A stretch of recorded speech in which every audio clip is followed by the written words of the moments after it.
Maxime Switek, 6h-9h sur Europe 1. Et on va passer au débrief, le débrief de la matinale. Anissa, les temps forts, tout ce que vous avez entendu ce matin sur Europe 1 avec ce projet d'attentat déjoué. Il était prévu pour janvier 2016 contre un site militaire. C'est ce qu'a annoncé Bernard Cazeneuve hier soir. Frédéric Pechnard dénonce une volonté d'appropriation politique de cette enquête. Le directeur général du Parti Les Républicains, ancien directeur de la police nationale, était l'invité de l'interview politique à 8h20. Communiquer sur des affaires en cours, c'est toujours une mauvaise chose. On est au milieu du gué, on est à la moitié de la garde à vue, et vous avez toujours, pendant le temps de la garde à vue, une audition à faire, une perquisition, peut-être d'autres personnes à aller interpeller. Donc il faut laisser le temps de l'enquête au service de police. Donc il y a une volonté de communication politique et non pas uniquement de lutte antiterroriste. On voit bien que l'unité nationale tant défendue par le Parti socialiste vole en éclats aujourd'hui, puisqu'il y a une volonté d'appropriation politique, probablement pour masquer un certain nombre d'échecs ou de difficultés du gouvernement dans le domaine du chômage ou économique. Et les 4 suspects arrêtés ont entre 16 et 23 ans. Philippe Hayet n'est pas surpris par leur âge. L'ancien directeur adjoint du renseignement à la DGSE était avec nous pour Europe 1 vous répond. C'était à 6h45. Non, il n'est pas nécessaire d'être majeur pour être un terroriste.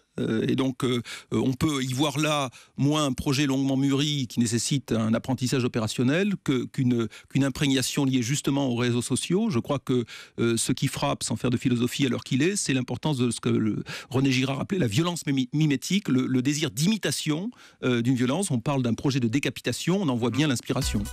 Nous allons vers une génération sans sida. C'est le secrétaire général de l'ONU, Ban Ki-moon, qui le dit. C'est un objectif réaliste pour Jean-François Delfraissy, car 15 millions de personnes sont déjà soignées actuellement. Le directeur de l'Agence nationale de recherche sur le sida était notre invité à 7h45 pour l'interview Vérité. On m'aurait dit en 2000 qu'on serait capable de mettre 15 millions de personnes sous traitement.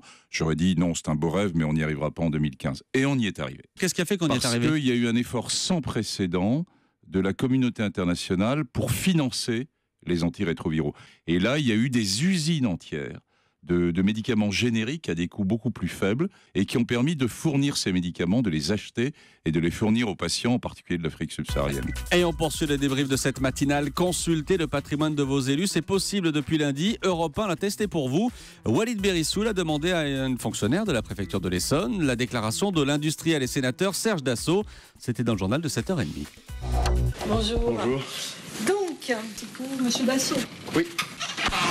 Asseyez-vous. Tenez. D'accord. C'est elle qui va me montrer la déclaration de patrimoine et surtout rester avec moi, me surveiller pendant toute la consultation, vérifier par exemple à la fin si toutes les pages sont là, elle les a comptées, rien ne doit sortir, pas de photo, pas de prise de notes.